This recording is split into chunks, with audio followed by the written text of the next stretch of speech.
Pride, y'all. This month is Pride Month, and for most of this month I'm going to talk about issues dealing with LGBTQ plus communities. So if that interests you, then stay tuned for the rest of this month. I'm an ally, and I'm here for you. So let's get into this video.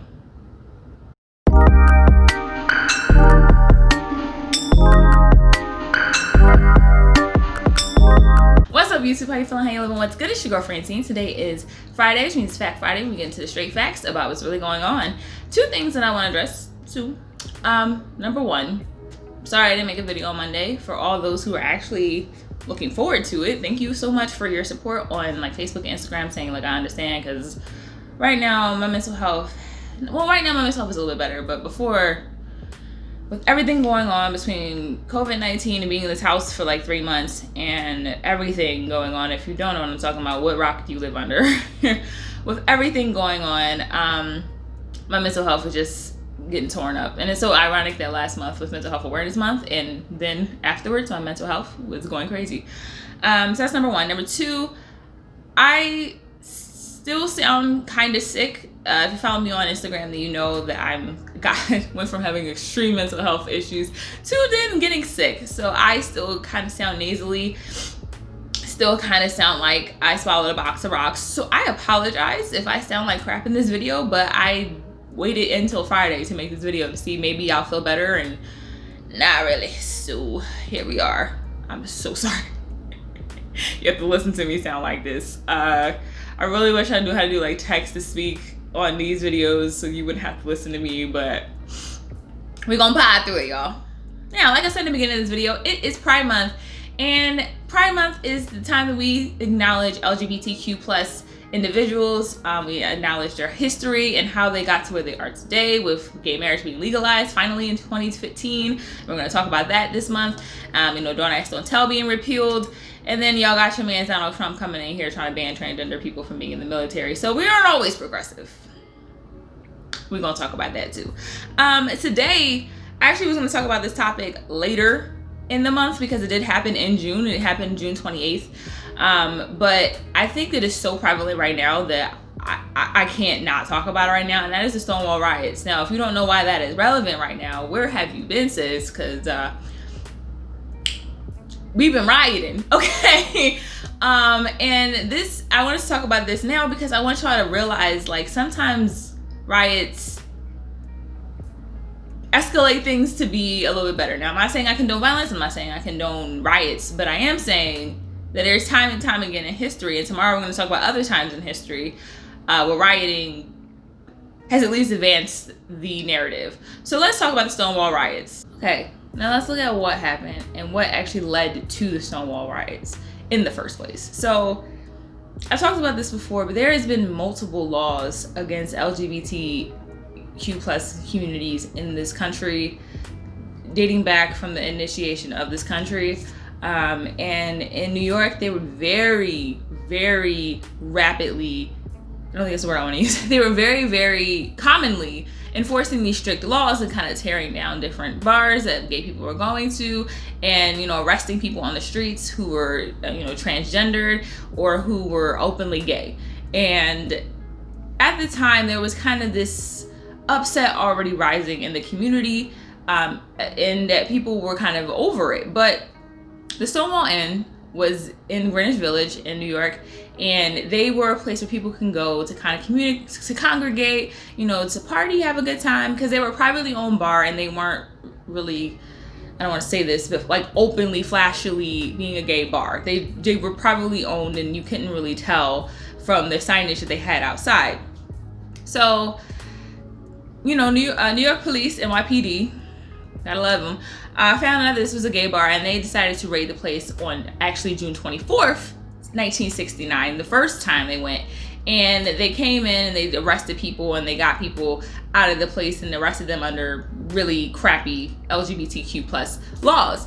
And then for whatever reason, I guess because they were so upset about what was going on, they decided to come back June 28th, 1969, and pretty much tear the whole place down, shut it down. They didn't want it to work. They didn't want it to be open anymore. They arrested the employers because they didn't have a liquor license. They were serving alcohol without a liquor license. They arrested all the patrons.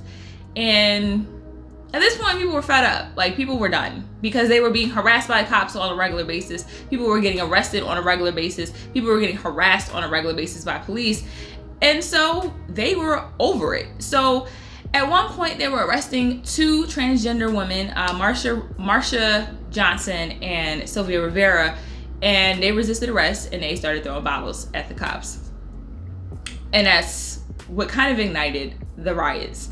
400 people were rioting on June 28th, 1969, and to the point where they had to force the cops to go into the bar itself and barricade themselves in there for protection, as well as a reporter who was there. And I guess the reporters, because this was just all around, as we know still today, they don't always report things the most tactical way.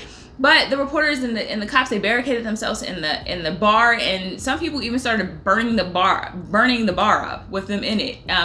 Thankfully, it did not catch on fire with the people in it. The police came to try to extinguish it, and it was extinguished. But that didn't stop the rioting. At this point, people were fed up. Like I said, this happened June 28th, 1969, and this was in the early morning hours, mind you. This is like 4 o'clock in the morning when this is going on. So these riots lasted for up to 5 days. Up to 2,000 people actually were involved in these riots. And there was, of course, peaceful protests like there always is. People holding hands, people just saying, gay rights and gay power, and just demanding for justice for what's going on to these people. They were being arrested, not illegally, because these were the laws of the time, but they were really unjust laws. And as we know, unjust laws need to be changed. So they were trying to change these laws. And for 5 days, they rioted. The second day, they were in the streets, they were blocking traffic, they were throwing stuff, flipping cars at one point. Thankfully, no one was killed by these riots, and we know that. The sad thing is I only know about the Stonewall Riots because of RuPaul's Drag Race, because we don't learn about this in school for, I'm sure you know what reason. But no one actually died during the Stonewall Riots, and the media spend everything to make things look bad. They were using homophobic slurs, derogatory names for people who were arrested and people who were involved in these riots. I do not want to repeat what they said, but I'm sure you can think of some things they've said. And this is in 1969, so it is a very non-progressive time when it comes to LGBTQ rights, unfortunately. And so rioters were like, you know what? We're sick of this too. So they went to the paper's office and started rioting there. And eventually police decided to break that up. And originally it was peaceful, but then of course with the police being there, it escalated to being a riot. And following these events, the next year, so June 28th, 1970, the first gay pride parade occurred. And it was done. It started at Stonewall Inn, and it escalated for up to 51 blocks. And people weren't folks like they are now. They weren't, chants, and it was just people in the streets marching for their rights to be who they wanted to be. And of course, now there are hundreds of thousands of gay pride parades happening to this day, all over the country and all over the world. And I think it's very important to talk about this because it ignited a fire in these people to continue to fight and continue to get things done. And though it doesn't always start immediately, it does put a catalyst and a fire under people to be like, we're not taking this anymore. And I can definitely feel that, because that's sometimes what you got to do. And so eventually in 2016, at the time, President Barack Obama decided to make Stonewall and some of the surrounding streets a national monument. And like I said, as you know, plenty of things have kind of come into fruition from the history of what the LGBTQ community of the past have done. Like I said, we have now marriage equality. We now have Don't Ask, Don't Tell repealed. We now have, and I just read this morning that they're trying to reverse this, the fact that same-sex couples can adopt children, which is great all around, because if you don't know, plenty of children in this country are not able to be adopted because there's not enough people who want to adopt kids. And now they're trying to keep couples from adopting kids. Y'all, this Trump administration, don't get me started. But I did want to talk about this. I tried my best to not sound like I was dying, so thank you for watching until the end. Like I said, tomorrow I want to talk about when riots work, because this, I mean, it may have taken some time, but this worked. This got people riled up to start. And of course, this didn't start the LGBTQ plus gay, or at that point gay advocacy at the time.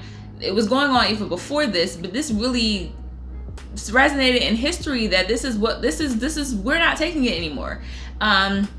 So with that being said, if you like this video, hit the like button. If you want to share this with somebody, if you want to share for Pride Month, then share this video.